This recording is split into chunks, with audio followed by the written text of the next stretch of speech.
Просто представь, случилось так, что тебе нужно выбрать всего одну страну, по которой ты сможешь путешествовать до конца жизни, а другие будет запрещено посещать. Наверное, это будет невероятно сложный выбор. Лично я бы выбирал страны с самым большим природным разнообразием, например, США. И да, это не первое, что приходит на ум при мысли о USA, но парадокс в том, что в плане природного разнообразия Штаты дадут прикурить практически всем странам в мире. А что если еще немного усложнить? Что если придется путешествовать всего по одному региону одной страны? Тут уж совсем сложно. Но у меня для вас есть идейка, и за ближайший час я попытаюсь объяснить, почему Калифорния, золотой штат, это отличный выбор в подобной ситуации. Тут есть вообще все. Океан, пляжи, горы. В Калифорнии 7 горнолыжных кластеров. Один только район вокруг озера Тахо предлагает больше зон для катания, чем вся европейская часть России вместе взятая. Высокогорные озера, пустыни. Каждый 7-й национальный парк США находится в Калифорнии. Леса, гигантские секвойи, долины, винодельческий регион, острова. Один из лучших регионов для наблюдения за китами в мире. Город, ежегодно возглавляющий топ идеальной погоды. Ну и, как мы любим, одна из самых красивых дорог в мире. И у нас был план по ней прокатиться.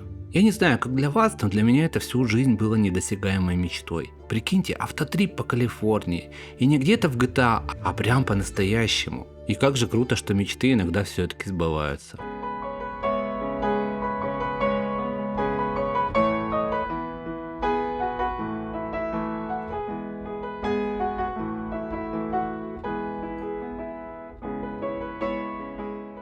План следующий. Стартуем из Лос-Анджелеса на автодоме и едем в Сиэтл по Тихоокеанскому побережью, насквозь через всю Америку. И это было лучшее наше путешествие. Присаживайтесь поудобнее, приятного аппетита тем, кто ест. Сейчас я расскажу, как кайфануть в Калифорнии. Братское сердце, смотри, я люблю, когда тревел-видосы информативные, когда не надо ставить видео на паузу и по пикселям выяснять, в какое место пошел блогер. И поэтому у меня все просто. Все места из ролика отмечены QR-кодами и названиями. Вот прям во время видео можешь кликать, да-да, прям по видосу, и у тебя в соседней вкладке откроется ссылка на Google карту. Ну удобно же. Ну или можно не париться, и в конце видео я дам ссылку на полный список мест из ролика, а также на свою расширенную сохраненку на все Тихоокеанское побережье на Google картах. Этой функцией ежедневно пользуются люди и потом едут уже в собственное путешествие, заскакивая в места из моей подборки, и иногда даже отмечают меня в соцсетях. Типа так неожиданно и приятно. Я для себя принял решение не брать за такое деньги, как другие блогеры, так что если пригодилось, нажми Лукас и черкани пару строк в комментариях, будет приятно. Прилетев в Лос-Анджелес, первым делом отправляемся не за автодомом, не смотреть местные достопримечательности, а за лучшим, что есть в Южных Штатах, мексиканской едой.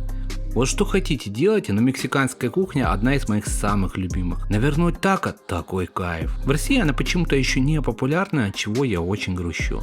На эту поездку мы урвали достаточно выгодные билеты в Нью-Йорк из Санкт-Петербурга с пересадкой в Касабланке всего за 120 тысяч на двоих, туда-обратно. Прошлись в Нью-Йорке по любимым местам. Кстати, про Нью-Йорк у меня есть отличный ролик, можете глянуть. Сам Лос-Анджелес встретил нас солнечной жаркой погодой и какими-то гигантскими шестиполосными шоссе, что придавало мне легкой уверенности, что мы справимся с управлением гигантского автодома.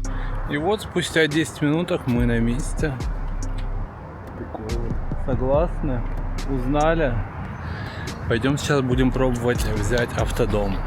Почему же я говорю попробуем? Да потому что не было стопроцентной уверенности в том, что дом нам отдадут. На русском языке информации по автодомам вообще не существует. Я сам вручную просматривал все оферты прокатных компаний на предмет условий аренды. Главный затык: у россиян сейчас не может быть именно кредитных карт, работающих по всему миру из-за санкций. Только иностранные дебетовые карты. И даже с дебетовыми картами есть нюансы. Например, то, что на карте должно быть написано имя арендодателя. Короче, инфы на русском вообще никакой, нюансов куча. Поэтому я дропнул на своем бусте ролик больше часа со всеми нюансами, как арендовать, на что смотреть, как заправлять все баки, как сливать канализацию, как какать и вот это вот все. Так что если вы вдруг соберетесь в поездку на автодоме, настоятельно рекомендую ознакомиться, оно вам еще и денег сэкономит. Вот.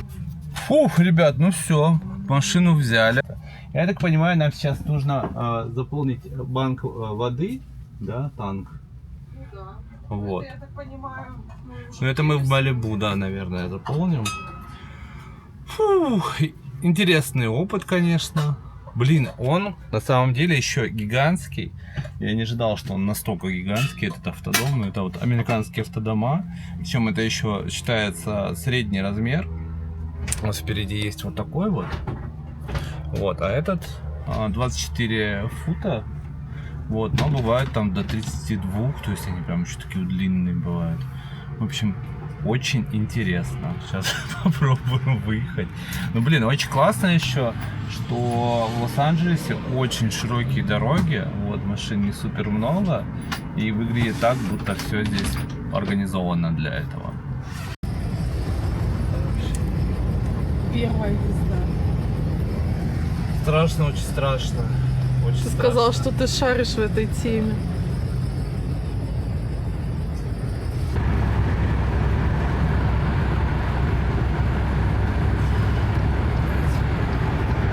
Очень страшно. Мы на шоссе. Фу, слушайте, ну впечатление, конечно, море. Бандура огромная, ездить на ней довольно прикольно, но в то же время немножко страшно. Сейчас я надеюсь, я на Аллее Славы правильно оплатил парковку, потому что если я оплатил неправильно, мне потом впаяют штраф. Так что вот, сейчас звездочки эти посмотрим и поедем дальше. Задерживаться надолго в Лос-Анджелесе не стали, только заехали к культовым местам, на улочку с лучшим видом на надпись «Голливуд», на Аллею Славы и заглянули позыркать на культовый пирс Санта-Моника из GTA 5. Лос-Анджелес заслуживает отдельного изучения, эта поездка больше все-таки про природу. И мы отправились в свою первую ночевку в Малибу. Я не знаю, как вам передать это чувство. Теплый вечерний бриз, океан, закат, пальмы. Мы заскочили в культовую сифуд-кафешку за чаудером и лобстер-роллами.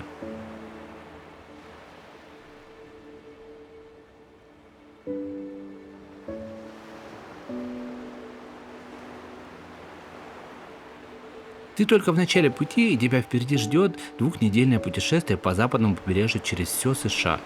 Это надо просто прожить.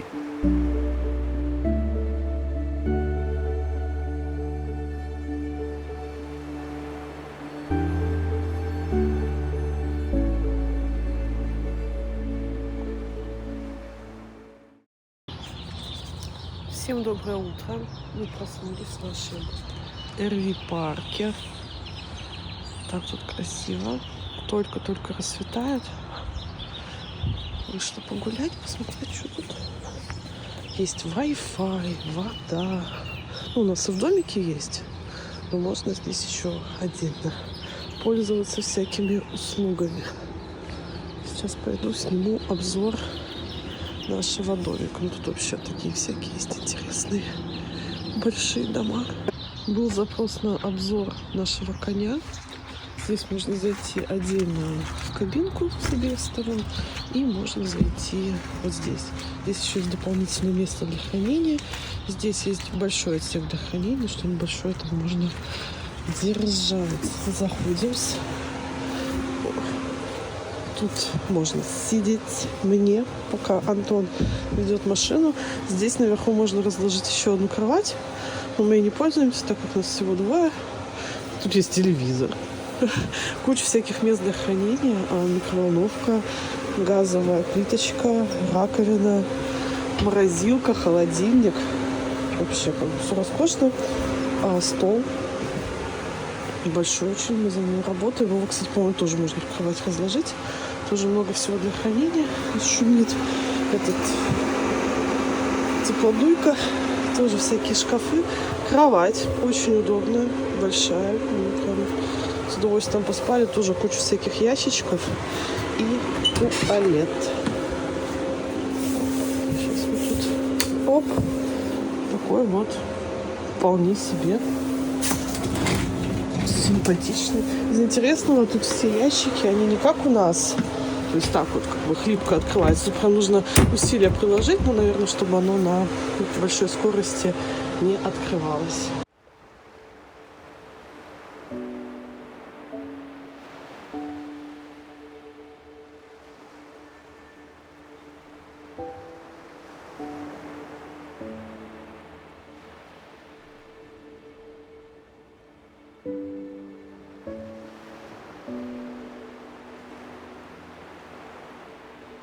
Доброе утро.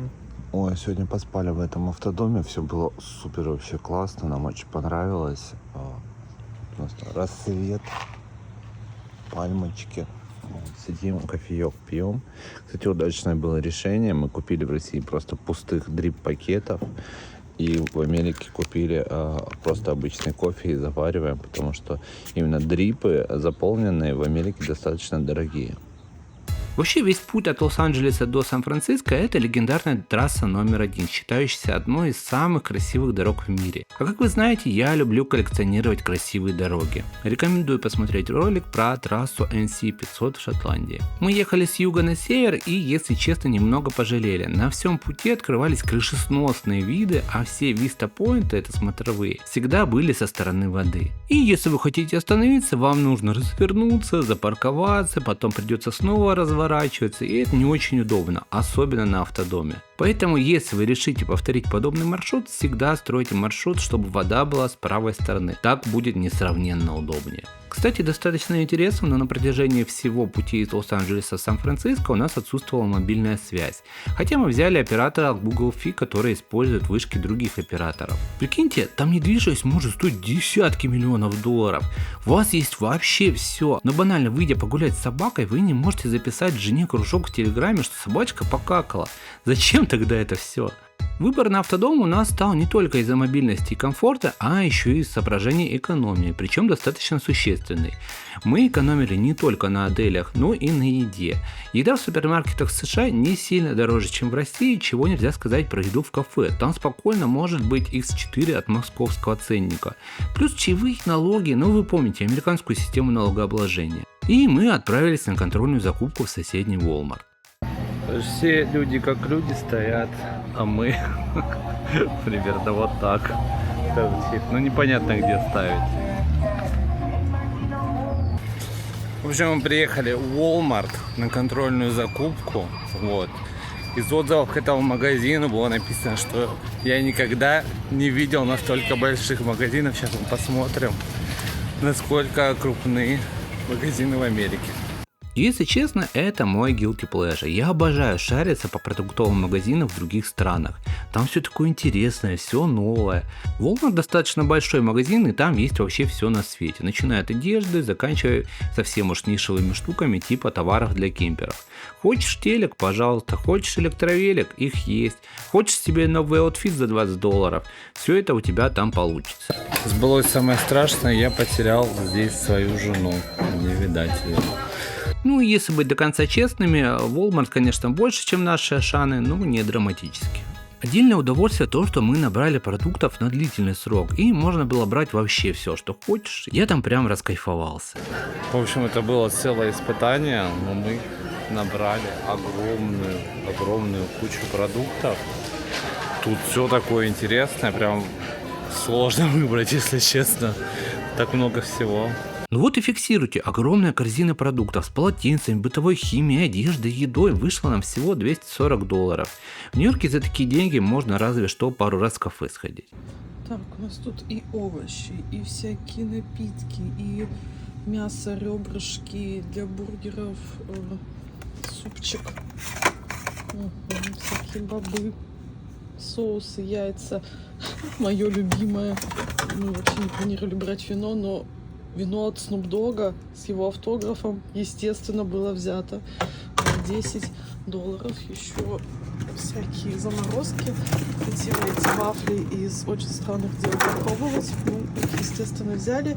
И я теперь, как настоящая American Girl, у меня еще вот такая кружка. Долго выбирала там эти стеллажи, просто куча вариантов. Вот такая вот с трубочкой. Сейчас себе чаек налью и буду кайфовать. Где мы сейчас проезжаем, по обе стороны дороги, дома примерно 1,5-2 миллиона.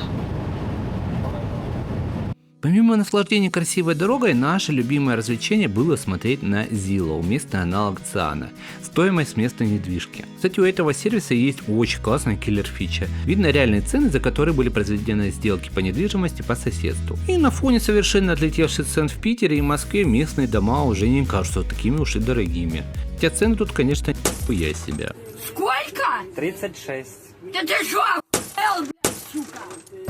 Ой, прикольно, красиво там.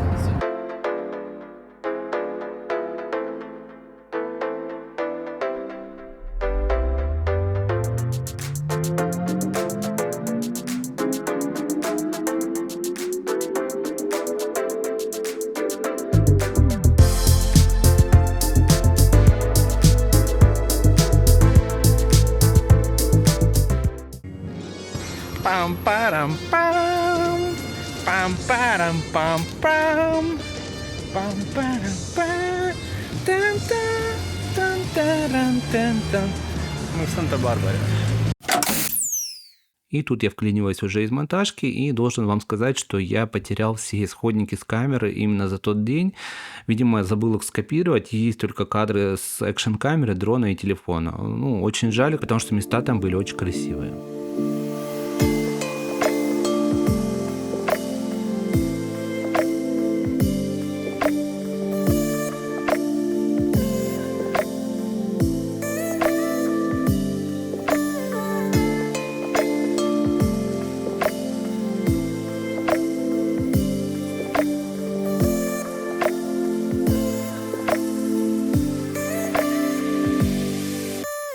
Уже ближе к вечеру приехали в Мора-Бэй, красивый прибрежный городок. В его порту часто можно встретить плавающих выдр и морских котиков. А украшением местного пляжа является вот такая вот скала в океане. Пляж там достаточно особенный. Там, сука, этот мелкий песочек, прям такой кварцевый. И я случайно уронил туда дрон. Вы бы знали, как я запарился его потом выдувать из всех щелей. По ощущениям, он проник вообще везде. Я вот до сих пор нахожу везде. Ой, вчера приехали поздно, даже не видели, что здесь за кемпграунд. Мы написали такую вот надпись, куда мне вставать. Я еще вот ходил, искал, вот, где нужно встать. И сегодня уже можем посмотреть, что за кемп. Такие тут вайбы. Вчера вот по такому же мостику ехали в темноте. Было довольно страшно. Давайте я вам вообще быстренько расскажу, как устроено путешествие на автодоме, почему это достаточно круто и оказалось намного лучше, чем я представлял себе его изначально. Суть следующим. По всему пути исследования у нас были забронированы кемпы для стоянки RV. Так по-английски называется автодом. На кемпах обычно есть собственное место для стоянки, а также все блага цивилизации, такие как подключение воды, канализация, электричество, интернет и мангал. Также есть общественные душевые, стиралки, бывали даже, например, бассейны. И у автодома есть что предложить в плане плюсов, если сравнивать с автотрипом на легковом авто плюс мотель. Например, было дико удобно разложить все вещи по шкафчикам и не разбирать их все 2 недели, вместо того, чтобы каждый день таскаться с чемоданами. Второе, RV славно экономит деньги. Аренда на 2 недели обошлась нам в $2000. Кемпы за ночь стоили от 40 до $100. И для США достаточно выгодно. Например, номер рядом с Yosemite вполне может стоить $400-500 за ночь. Плюс в Америке есть такая практика, каждый маломальский отель стремится списать с вас залог. Примерно в пару сотен баксов, который вернется вам, скорее всего, когда вы уже вернетесь домой. И поэтому в автотрипах по Америке всегда нужно закладывать отдельный бюджет чисто под залоги. Даже в нашем путешествии у нас было заморожено таким образом $1500. Ну и самая большая статья экономии — это еда. Мы закупались в магазинах и здорово экономили на кафе и чаевых.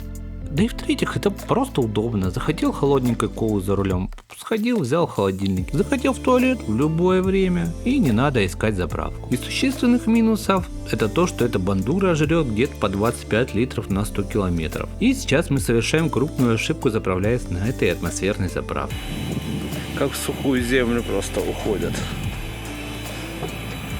Дело в том, что мы оказались в Калифорнии в самый разгар трамповского СВО в Иране, и цена за галлон топлива подскакивала аж до $7. И самое интересное, в России такого никогда не бывает, у нас всегда разница в какие-то копейки, а в Америке разлет цен мог отличаться очень существенно. Самый дорогой бензин, который мы видели, стоил $7.19, когда самый дешевый $4.20, то есть примерно в 1,5 раза. И самый угар между этими двумя заправками, разница всего в 20 минут езды, просто одна была в долине смерти в Калифорнии, а другая уже в Неваде. В общем, тут мы впервые заправились оверпрайс бензином.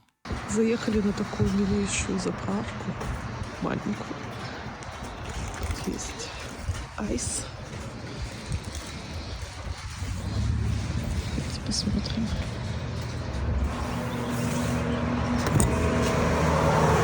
Можно взять айс. Биг Сур. Люди с компьютерами от Apple, думаю, знают это название. В честь этого региона была названа одна из версий macOS. Вообще, в этом ролике мы посетим достаточно много мест из названий этой операционки. Это целый кусок дикого побережья в Центральной Калифорнии, где горы Санта-Лючия буквально встают стеной из океана. И поэтому трасса номер 1 идет по самому краю обрыва, и это потрясающе красиво.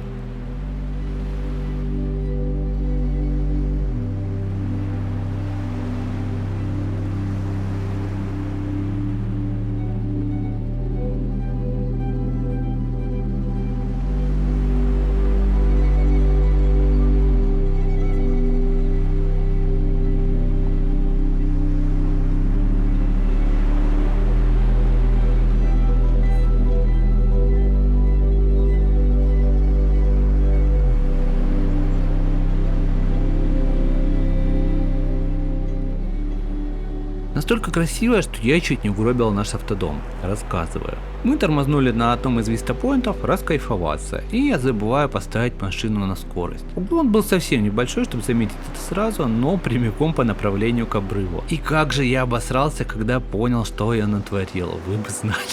У меня даже было видео из кабины, как я залетаю в машину и жму на тормоз, но эта пицца его потерял. Жалко пипец. В общем, не теряйте голову от красоты, пацаны и пацанессы. Ё-моё! О-хо-хо!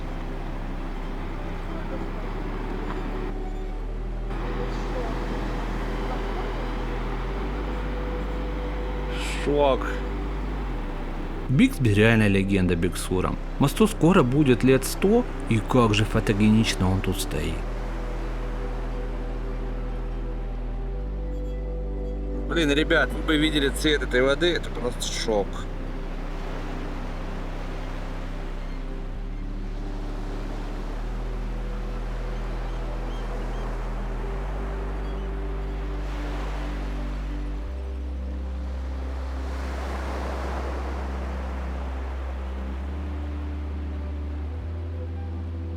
Дальше по пути нас ждал городок Монтерей, и в честь него тоже назвали одну из версий macOS. Тут, кстати, снимали сериал «Большая маленькая ложь», если вы такой видели. И если честно, по-хорошему стоило тут остановиться до денек. Во-первых, это один из лучших спотов по наблюдению за китами в мире и считается самым стабильным. А второе, это 17 Mile Drive. Или 17. Это небольшая платная дорога, проходящая вдоль побережья. Находится она внутри дорогущего коттеджного поселка. Богачи отхватили себе самый лакомый кусочек побережья с самыми лютыми видами, поставили шлагбаум на въезд и собираются всех по $12,5. Но эта дорога явно того стоит. Очень красивое побережье, при этом ухоженное. Я так понимаю, что деньги с туристов далее реинвестируются в местную инфраструктуру. Место потрясающее. Это как будто сконцентрированная до 17 миль выжимка со всей трассы номер 1. Как я и говорил, я бы задержался тут подольше, но мы поспешили в Сан-Франциско, чтобы увидеть. Сан-Франциско определенно заслуживает отдельного ролика. Надеюсь, я когда-нибудь вернусь сюда для более подробного изучения. Сан-Франциско имеет, наверное, одну из самых худших репутаций городов, уступая разве что Нью-Йорку. Все мои знакомые блогеры отзывались о Сан-Франциско очень плохо. Мол, это притон, город бомжей и воров. Мы, если честно, обосрались и даже не поехали в город на автодоме, чтобы нам не вынесли стекло и не унесли вещи, пока мы гуляем. Мне кажется, Сан-Франциско, я про него чаще всего слышала, что здесь вот прям бомжи на бомже. Где бомжи? Опять в интернетах наврали. Смотрите, как красиво у них тут. Вот это что за красота просто на улице. Мужиков. Наконец-то Варламов не врал. Вот они. Как бы и все. Больше нет нигде. Ну да, такой есть.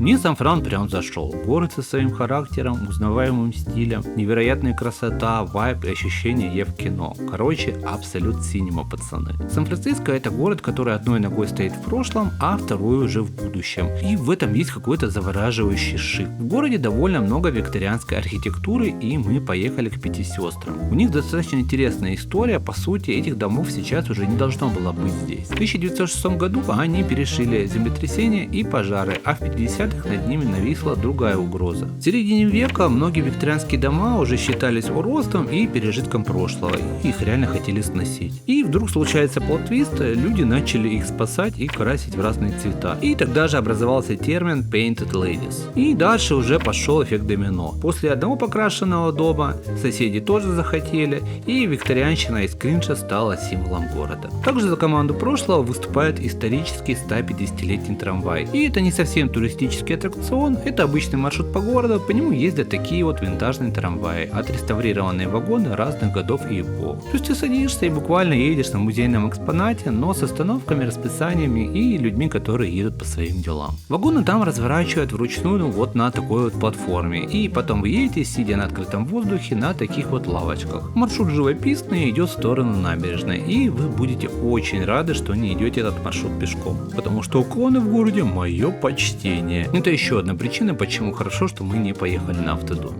В общем, проезд на ретро-трамвайчике должен был стоить $7, что достаточно дорого, но прикольно. Но я показал ему просто карточку Apple Pay, типа хочу ее платить, и мы проехали почему-то бесплатно. Ну, кстати, по городу ходят трамваи совершенно разных эпох, только гляньте на этого красавчика, ну стиль же. В общем, за кадром осталась история о том, что мы заезжали в несколько разных точек, и везде должны были быть морские львы, и их нигде не было. Мы вчера даже куда-то ночью заезжали, они там были, мы их слышали, но мы их просто не увидели. И сейчас в Сан-Франциско мы вот идем тоже на место, где бывают всякие тюленчики и морские львы. И вот думаем, увидим их все-таки или нет.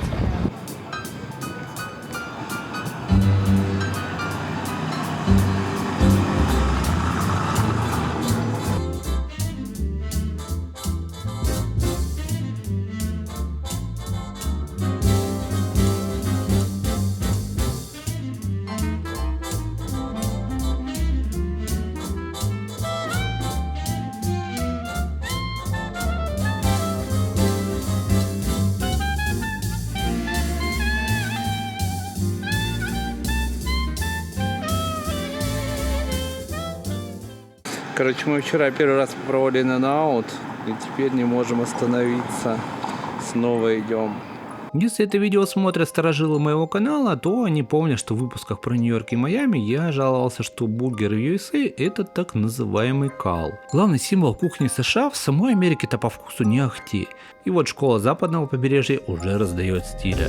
In-N-Out нам залетел как родной. Супер минималистичное меню. Буквально только бургер, картоха и напитки. Все. Охрененные цены. Двойной бургер стоит всего $6. Для штатов это реально выгодно. Да что там говорить, я бы и в России его по такой цене брал. В это же время аналогичный бургер в сети Shake Shack может стоить все $14. Ну это, блин, реально вкусно. Есть секретное меню, которое можете легко загуглить. Например, есть Animal Style. Туда обычно добавляют горчицу, маринованные огурчики и их фирменный соус и жареный лук. Также есть, например, Protein Style. Это когда вместо булки бургер кладут в листья салата. Катя особенно оценила этот стиль. Все фоны типа секретного меню идут без наценки, то есть все продается по цене стандартных позиций. Что для штатов, где тебя все пытаются нагреть на допу, выглядит как чудо. Я еще читал новость, что In-N-Out стал одним из лучших работодателей в США, выше Apple, что привело к очень интересному казусу. Люди на кассах натурально выглядят как голливудские актеры из 50-х. Супер дружелюбные, красивые, у них еще форма такая прикольная. В общем, набережная в Сан-Франциско довольно приятная, и мы отправились к следующей достопримечательности. Просто посмотрите, уровень уклона какой, и нам туда идти. Казалось бы, вот панель какая-то обоссанная. Тут какие тут виды. Хотите на Golden Gate, хотите на Алькатрас. Красота. В Сан-Франциско есть улица Ломбард-стрит, которую город официально согнул в спираль, потому что иначе машины бы просто скатывались вниз, как в боулинге. То изначально там был реально крутой уклон, около 27%. И на старых машинах это было тупо опасно. И в начале прошлого века построили вот такую вот змейку, чтобы снизить скорость и сделать спуск более безопасным. В прошлом мы разобрались, что же насчет будущего. Прямо рядом с городом расположилась небезызвестная Кремниевая долина, что привлекает сюда огромное количество талантливых людей и всяческих айтишников. Клянусь, в Сан-Фране прям мощнейший перекос в сторону азиатов. Это прям очень заметно. И благодаря такой близости к Кремниевой долине многие перспективные стартапы появляются в первую очередь именно здесь. В общем, это уже в целом не новинка, но в Сан-Франциско можно покататься на беспилотном такси. И мы сейчас вызвали беспилотное такси. Будет интересно прокатиться.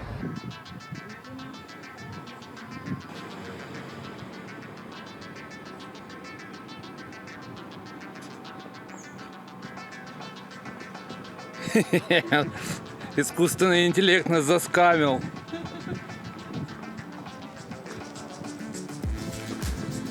И, блин, таксисты, простите, но это лучше 95% такси. У меня вообще довольно простые требования относительно такси. Я хочу доехать просто из точки А в точку Б, спокойно, по правилам ПДД, без бонов водителя и без разговоров. В Питере этим банальным условиям не соответствует практически никто. Да, иногда получается вызвать тариф бизнес, когда он не шибко дорогой, там в основном все супер.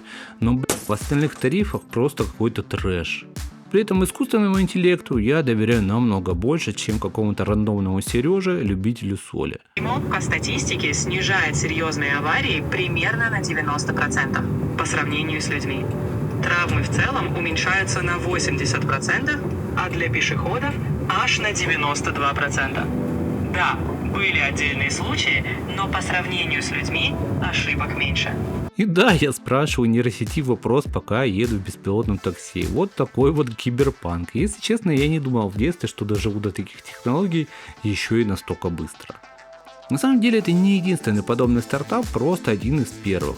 И именно поэтому Waymo, как и сам Сан-Франциско, застрял между прошлым и будущим. В нем еще присутствуют совершенно ненужные для робота органы управления, типа руля, а на сиденье водителя зачем-то пристегнут ремень, хотя намного проще и логичнее было просто вырезать датчик или использовать российскую классику. Также можно покататься на роботакси от Tesla или, например, Zoox. В нем уже нет подобных атовизмов, это уже полностью спроектированная машина чисто под беспилотное такси. В общем, мне дико зашло. Это была одна из лучших моих поездок на такси. Стоит это примерно столько же, как Uber, но не надо платить чаевые. Можно включать свою музыку, настраивать климат под себя, так что я обеими руками за. Тем более работу никто не потеряет, потому что, как известно, все таксисты имеют свои бизнесы, а тачку не водят чисто для души. Уехал. Доброе утро. Сегодня вот так стоим, расчехлили наши стульчики. У нас тут вид на водичку. Сейчас будем пить кофеечек. Полный кайф.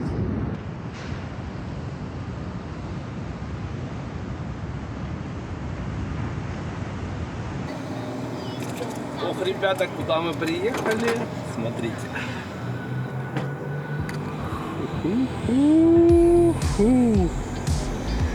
Golden Gate. Если вам кажется, что красные мосты преследуют мои ролики, вам не кажется. Помните, в выпуске про Шотландию я рассказывал про Форт Бридж, инженерный венец того времени. Golden Gate Bridge открыли для публики в 1937 году и почти на полвека позже. И он стал самым длинным подвесным пролетом в мире и держал этот рекорд аж до 1964 года и ознаменовал переход на новую эпоху мостостроения с консольной на подвесную. Цвет называется International Orange. Его утвердили после цветовых тестов, потому что он хорошо сочетается с холмами и при этом контрастирует с океаном и небом. Хотя есть слушок, что это был просто грунт, но оказалось так красиво, что решили так и оставить. Ну и на практике он хорошо выделяется на фоне тумана, что тут бывает достаточно часто. Ну и естественно, этот мост стабильно входит в топы людей, любящих прыгать с высоты один раз. Вот. Ну, вот это вот неприятная ситуация, конечно. Хотя вот там вот стоит коп. Мы надеемся на то, что все будет хорошо. Вот. И у нас не вскроют автодом наш. Сейчас мы идем вот туда вот наверх в кафе с видом. И да, это прям серьезные проблемы на этой парковке, как я понял из рилсов. Как я позже увидел в рилсах, даже наличие машины с копами не гарантирует вам безопасности. Еще пару минут назад этого не было. Причем на парковке работает полиция, Bridge Patrol, и следит, чтобы вы ее оплатили. Я думаю, что мы были в относительной безопасности просто потому, что взламывать и обыскивать автодом это слишком долго. Намного проще дернуть сумку с сиденья и дело с концом. Ну и мы самые ценные вещи попрятали поглубже в шкафах. Ну не будем о грустном и в очередной раз убедимся в умении американцев в стильный мерч. Практически в каждой деревеньке в США может быть сувенирный магазин с местной символикой. Мне обычно это все очень красиво и стильно. За это определенно лайк. О, это я беру, это мне надо. Не знаю, где выгоднее покупать здесь. Я думаю, везде одинаково. $14, да. Это я беру. Да, паспорт США можно купить прямо в магазине, но, как говорится, есть нюанс, давайте расскажу. Называется это «Паспорт национальных парков США». Это коллекционная книжка, куда стоят чернильные штампы с названием места и датой визита. Программа существует уже с 1986 года, штампы ставят не только в нацпарках, но и в различных значимых местах. Например, на статуе Свободы или вот на мосту Golden Gate. Также существуют такие вот марки-наклейки. Ля, как красиво. Ну и естественно, у меня сразу же появилось желание посетить все национальные парки США. Ставь лайк, если хотел бы увидеть такое видео. Ну Ну и maybe не все в курсе, давайте раскидаем, что за парки такие. Национальные парки США – это американская идея – взять лучшие, самые красивые куски природы и законсервировать их в первозданном виде для людей и для будущего поколения, запретив там всяческую застройку. И первый важный шаг был еще в 1864 году. Тогда Линкольн подписал Yosemite Grant Act. Йосемитскую долину передали штату Калифорния для сохранения и публичного пользования. И это часто называют первым в США случаем, когда землю официально выделили именно под сохранение природы. Потом же в 1972 году Конгресс и президент Грант сделали ход конем, создали Йеллоустонский национальный парк. И это уже считается официальным стартом национальных парков как явления. Сейчас в США насчитывается 63 нацпарка, и если мы посмотрим на карту, увидим, что большинство из них расположены в западной части страны. А лидером по количеству на штат является Калифорния, тут их аж 9 штук. Ближайший конкурент это Аляска, там их 8. Называют это все America Best Idea. Идея действительно отличная, и из США она разошлась уже по всему земному шару и стала общей мировой практикой. Сейчас нацпарки можно встретить практически в любой стране в том или ином виде. И мы приехали в прародителя и, наверное, один из самых красивых нацпарков – Йосемити. Мне не хватит вокабуляра, чтобы передать ощущения от этого места. Чистый восторг от буйства природы. Йосемити – это горы из гранита, которые когда-то ледники выскребли до идеальной формы. Десятки водопадов в своем прайме. Мы там были в марте, когда они максимально полноводные. Гигантские секвойи, горные озера, куча различной живности. Тут даже можно встретить медведей. Мы прибыли в парк уже под вечер. Мы забронировали этот кемп на 2 дня. Рейнджер нам оставил инструкции на стекле, как для поздно прибывших. Хочется отметить, что забронировать спот в Йосемити было сложнее всего. За 4 месяца до ночевки, не в сезон, я забрал последнее место в кемпграунде. Видимо, в сезон там разбирают за полгода вперед. Добрались. Будем сегодня здесь ночевать. Это наша лавочка. Здесь мы сейчас будем шашлычки жарить. А вокруг красота.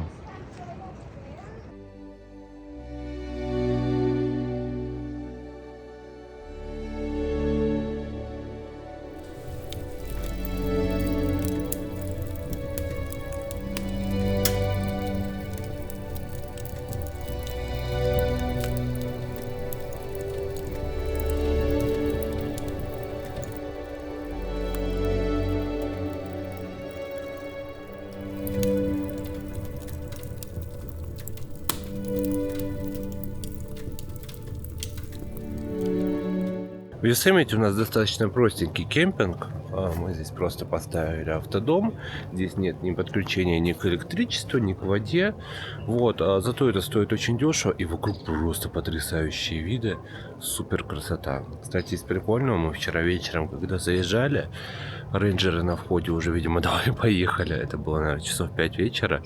Вот. И мы, получается, заехали бесплатно. Так что в целом можно, если вы ездите на автодоме и будете парковаться именно в национальных парках, можно, наверное, не платить за annual pass, а приезжать чисто под вечер, оставаться и тусоваться тут. Такие дела. О чем вообще речь? Въезд практически во все национальные парки платный. Раньше можно было купить карточку, пропуск на год во все парки, так называемый annual pass. Стоил он $80 и действовал на всю машину. Пас был именной. Но в этом году Трамп решил стричь купоны с туристов и поднял цену на пропуск для нерезидентов США до $250. То уже не так уж и приятно. Ну и да, если приезжать во второй половине дня, часов 16-17 и ночевать внутри, то на въезде уже не будет никаких проверяющих. Пользуйтесь. Второй день мы начали с посещения визитор-центра, отметились в паспорте и закупились открыточками для друзей. Ознакомились с картой хайков и наметили себе несколько маршрутов.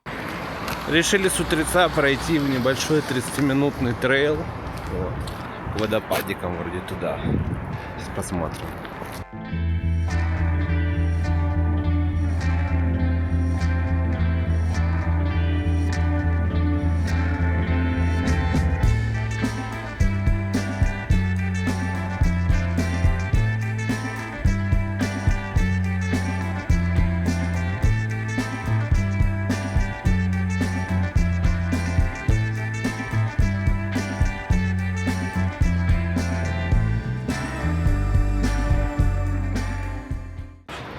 В общем, трейл оказался не на полчаса, а примерно минуточек на 10. Видимо, это американские 20 минут. И да, маршруты делятся на совсем легкие и короткие, минуток на 10, которые чуть ли не на инвалидной коляске можно проехать, до средних и даже тяжелых.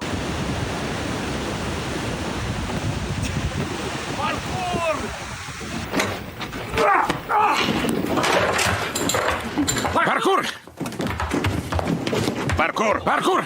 В первой половине дня мы ходили в небольшие маршруты до 30 минут к водопадам.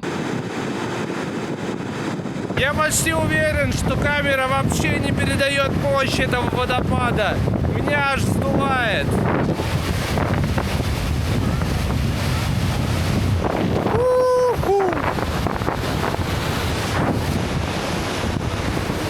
Просто пушка. Абсолютно нереальное ощущение вообще от этого парка. Ты просто штырит постоянно, и ты к этому вообще не привыкаешь.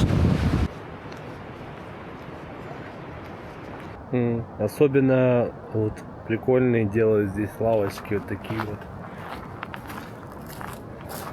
Можно сидеть и челебасить.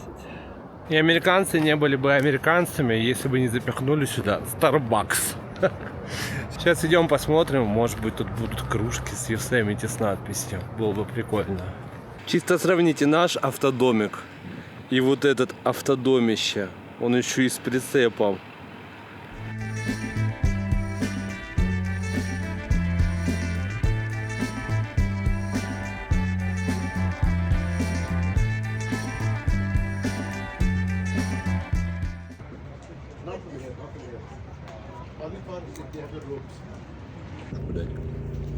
Ходят, высматривают.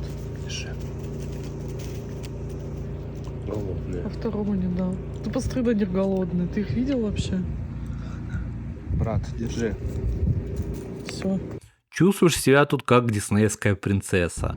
Таких мощных воронов я никогда не видел, они аж блестят.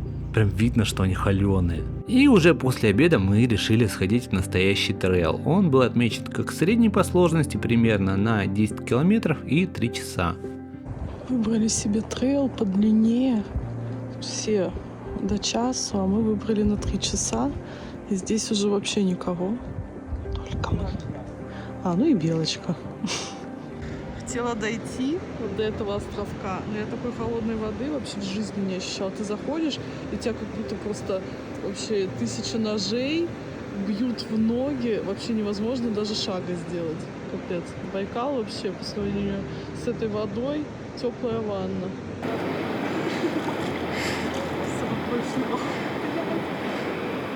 Почему-то в этом лесу интернет лучше, чем у нас в кемпе, поэтому Антон решил немножко погидкурсить.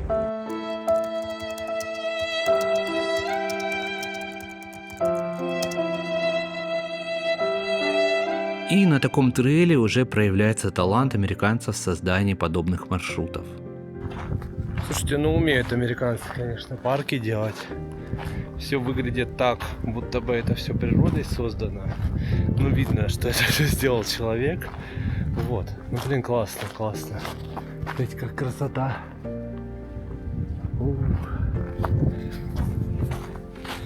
Так, сколько мы уже? 2 часа идем. 500 калорий сожжено. И да, тут такое дело, в нацпарках дикость часто тщательно срежиссирована. Тебя ведут по заранее продуманному маршруту, чтобы в нужный момент ты охренел, в нужный момент остановился, в нужный момент почувствовал, я в дикой природе.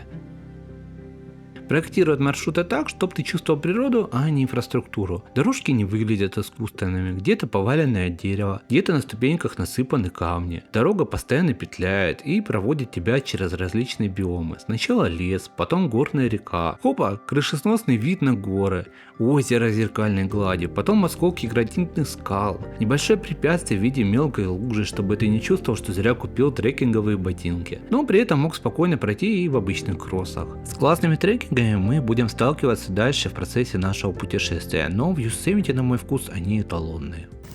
У нас тут готовятся бургеры с ананасом сделаны. Вино Snoop Dogg было опробовано, очень приятный фруктовый вкус. Вот так вот проводим время. Что скажешь? Ой, хорошо.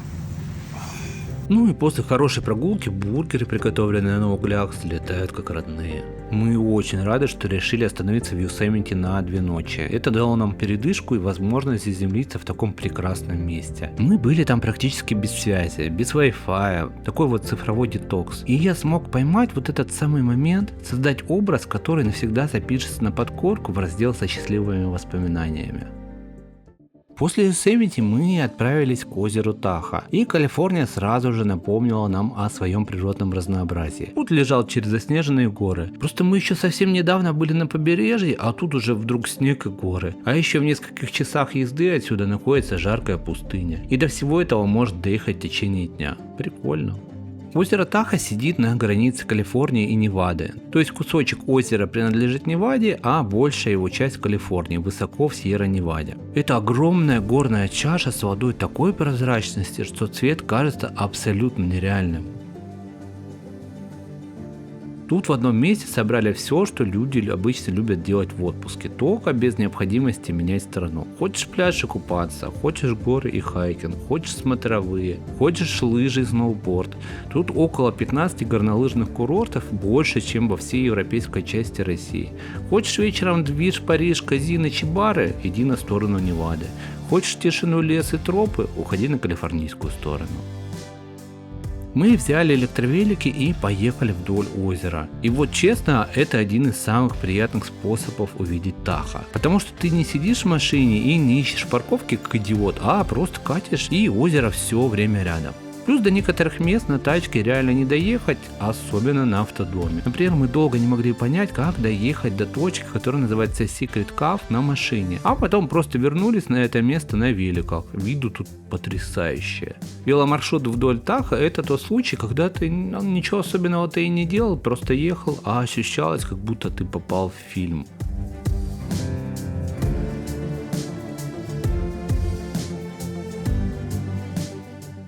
Дальше наш путь пролегал по невадским пустынным пейзажам. Не знаю, смотрели ли вы выпуск про Майами. Там мы пробовали разные дайнеры.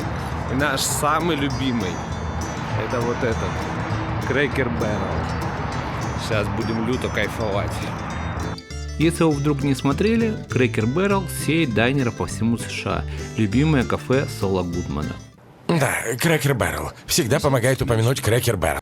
Тут такие же олдскульные интерьеры и шикарный магазин. В этот раз они наделали кучу различных прикольных салонок, которые мы взяли себе и на сувениры друзьям. В прошлый раз мы заезжали на завтрак, в этот раз мы заскочили на обед, и это было великолепно. Я не знаю, как они ее готовят, но курочка, очень вкусная. И после плотного обеда, по закону Архимеда, произошло следующее. В общем, мы попали в Карекс, небольшой, когда я выезжал с парковки, задел у девушки зеркало. Не знаю, она просто сделала фотки меня, моего паспорта, моего ID, сказала: все, можешь ехать. Вот, я буду решать уже вместе со страховой. У меня вообще 0 повреждений на этом, на автодоме, так что в целом как бы все, едем дальше. Там как было? Автодом достаточно широкий, он стоит на парковке вровень по полосочкам, их немного прижимают соседние машины. Я увидел, что девушки идут к одному из соседних авто и решил побыстрее выехать, чтобы им не мешать. В итоге поспешил, людей насмешил. Благо это был старенький Honda CR-V, я думаю, что вся подобная машина в США стоит 5 000. Так что урона я нанес не слишком много. На самом деле на данный момент написания сценария прошло уже около 2 месяцев, и мне никаких претензий не прилетало от компании аренды автодома. Нам в Walmart на сдачу или что-то в подарок дали лотерейку. $5 выиграл. Вот он выяснил, что выиграл $5. Он пошел за своими $5. Идет. I'm a rich bitch. Серьезно? Улетел доллар у тебя. Пустынный пейзаж снова сменился на лесной, а это значит, что мы приблизились к нашей следующей точке. Redwood — это наш второй национальный парк на пути. Фишка его в таких вот гигантских секвоях. Приколитесь, некоторым из этих деревьев было уже больше 150 лет, когда в Римской империи решили распять мужичка по имени Иисус. И как же величественно они ощущаются, не передать словами. В общем, мы были в шоке от размера деревьев, и сейчас мы приехали на спот, который называется Big Tree. Даже страшно себе представить, если те 3 были не Big. Ё-моё! Мамочки! Капец! Чё?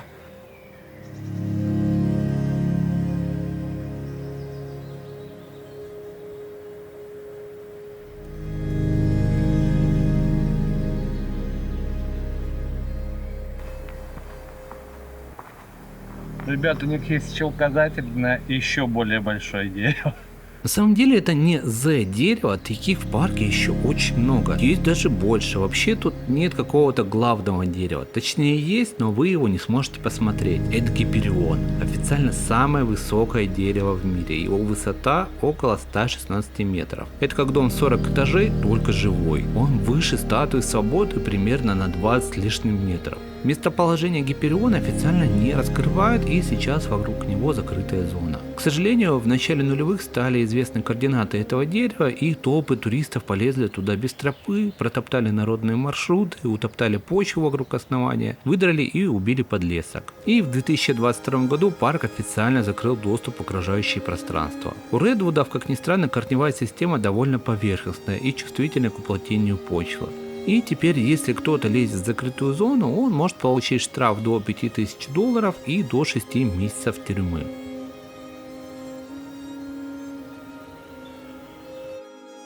Естественно, мы заехали в визитор-центр и проставили следующую печать и отправились к различным трейлам.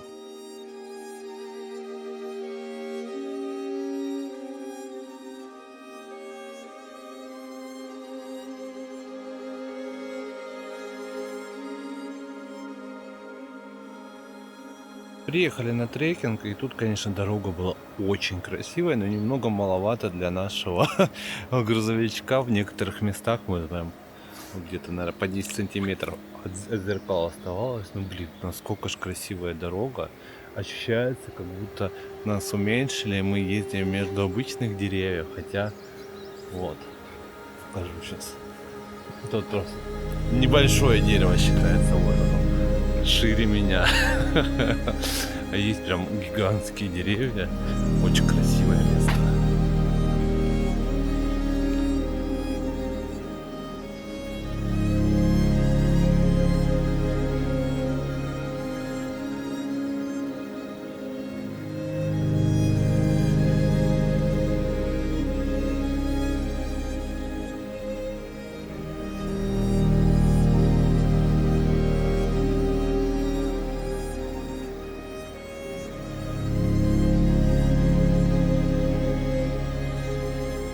Если в Йосемите тропы часто выглядят натурально, то в Редвудах местами ощущается, что тебя ведут по мосткам. И это не потому, что им лень, это потому, что у Редвудов корни достаточно поверхностные, и топтание уплотняет почву, душит корни, и лес начинает умирать.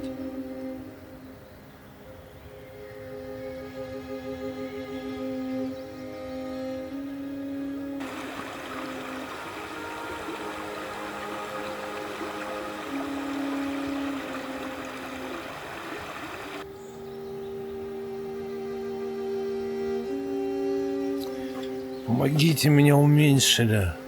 Это деревья нормального размера.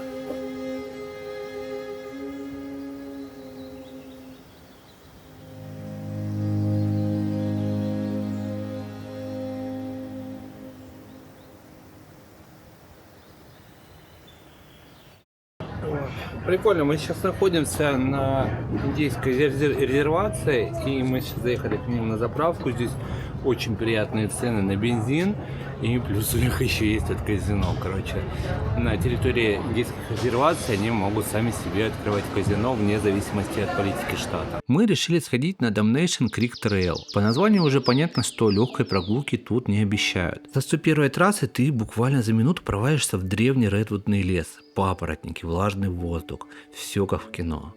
И очень классный плюс, я не знаю, либо это сезонность, либо здесь вообще меньше, но здесь вообще нет практически насекомых, нас вообще никто не одолевает, мы максимально чилово гуляем. Вот. Кстати, ни в Йосемите не было, ни в Редвудах, вообще везде нам хорошо, никаких комаров. Я думаю, если мы сейчас гуляли где-нибудь по сибирской тайге, нас бы уже сажали. И дальше идет идеальная ловушка. Ты мили 2 бодро спускаешься вниз к океану и такой, какой я красавчик. Потом разворачиваешься и понимаешь, что весь этот спуск был в кредит, который сейчас нужно будет отплатить с процентами. Слушайте, ну и тут я прям чувствую, что не зря купил себе трейловые ботинки, потому что вот по вот такой вот поверхности очень удобно ходить, прям они хорошо цепляются.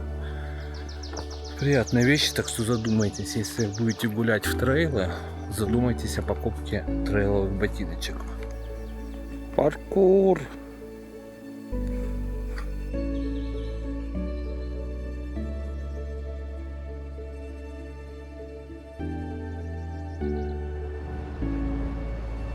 Но финал того стоит. Внизу океан, дикий берег, прям чувствуешь, какая Калифорния величественная.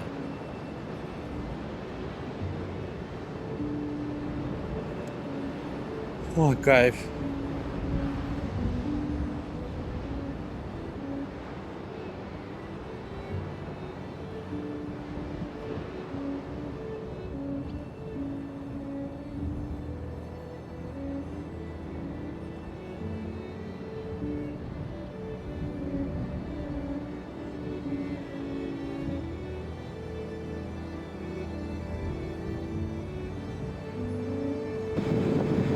Уже буквально через несколько минут все затянуло туманом и практически ничего не видно вдали.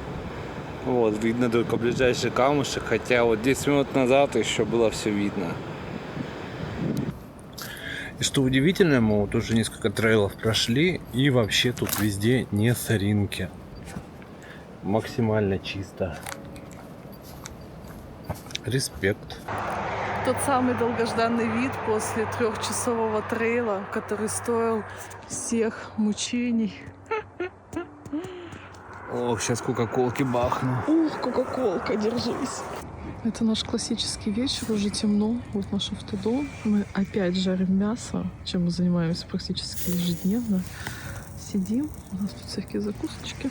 Вот, очень комфортно. Уже больше недели так катаемся, и впереди еще неделька. Ну и все, роднулькины. Калифорнийская глава на этом заканчивается. Мы проехали Золотой Штат, и честно, мы проехались чисто по верхам. Мы не познакомились с городами, мы посмотрели всего 2 нацпарка из 9, ну и тут вообще очень много всего интересного. В следующей серии мы проедем насквозь через Орегон и Вашингтон. Будем собирать вот это вот чистый северо-западный вайб, леса, туман, океан, вот это вот все. И, дорогие дамы, готовьтесь, мы поедем смотреть все места, где снимали «Сумерки» и «Твин Пикс». Будем люто вайбовать. Еще сгоняем в Вегас, там будет вообще другой калинкор, возьмем себе кабриолет Мустанг и будем носиться среди неона в неспящем городе. Короче, Калифорния заканчивается, но роад-трип продолжается. Ну и прежде чем мы вырулим из Калифорнии и дальше на север, давайте зафиксируем. Было дико круто. Калифорния реально ощущается как отдельная страна, где в одном штате тебе насыпали все. Океан, горы, редвуды, гранитный Йосемити, бирюзовый Тахо, Биг Сур, Сан-Фран. И вот это бесконечное чувство, я только что видел самый красивый вид жизни. Так, стоп, а что там еще за поворотом? И самое сильное в этом трипе даже не в отдельных точках, а в том, как быстро все меняется. Мы буквально были недавно у океана, потом уже в снегу, потом в лесу гигантов, потом в городе будущего. И ты постоянно едешь и ловишь себя на мысли, да блин, да не может быть настолько красиво. И по итогу Калифорния улетела в топ моих путешествий. Не без приколов, не без косяков, но по эмоциям и красоте это прям высшая лига. Если вы когда-нибудь думали, куда поехать в США, чтобы прям ахнуть, вот сюда, в Золотой Штат. Все места из этого ролика, как всегда, забирайте по QR-коду или по ссылке в описании. Абсолютно бесплатно. Без вот этого вашего купи гайд за косарь. Вы меня знаете. Залетайте в ТГшечку, там розыгрыш, победителю отправлю сладости из Америки и открыточку. Ну и все, не прощаемся. Увидимся в следующем видике.